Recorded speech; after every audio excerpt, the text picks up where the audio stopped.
1662 साली नवरा इंग्लंडचा, नवरी पोर्तुगालची, भेट द्यायचं मुंबई हे 1662 ठरलं. पण इथे पोर्तुगीज एवढे हुशार होते की त्यांनी सांगितलं आम्ही ताबा देणार नाही, आणि ताबा दिला नव्हता. शेवटी नाईलाजानं जुलमानं तो 1665 जानेवारी मध्ये दिला गेला. पण आमचे छत्रपती शिवाजी महाराज आणि त्यांचं हेर खातं एवढं हुशार होतं की महाराजांनी ती डेट बरोबर शोधून काढलेली होती.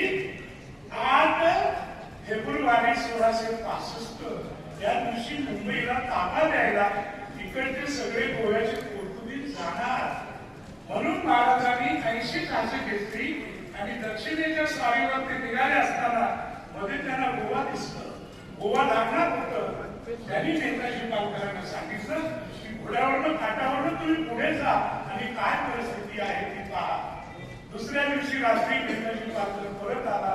महाराजांना म्हणाला, महाराज उद्या सकाळी तुम्ही गोव्यातली सगळी बेटं तुम्ही जिंकू शकता. महाराजांनी केली तयारी. पण महाराज हुशार होते. त्यांच्या असं लक्षात आलं की नेताजीचा चेहरा पडलेला आहे आणि तो फारसा प्रतिसाद देत नाही.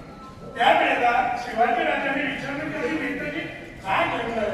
नेताजी म्हणाला, महाराज फारशी ब्रिटिश फारशी पोर्तुगीज इथं शिल्लक नाहीये, पण त्यांच्या तोफा आणि त्यांचे गोलंदाज त्यांनी जे मागे ठेवलेले आहेत ते एवढे निष्णात आहेत की उद्या गोवा आपल्या हाताला लागेल. पण आपल्या सोबत जी 10,000ची फौज आहे ते सगळी गाड्या भरून समुद्रामध्ये दिसेल. त्यावेळेला महाराज म्हणाले, गोवा जिंकण्यासाठी 10,000ची फौज, 10,000 मराठी पाण्यावर असेल उद्यासाठी पसरायचे नाही. नेताजी मी सुलतान नाही, मी शिवाजी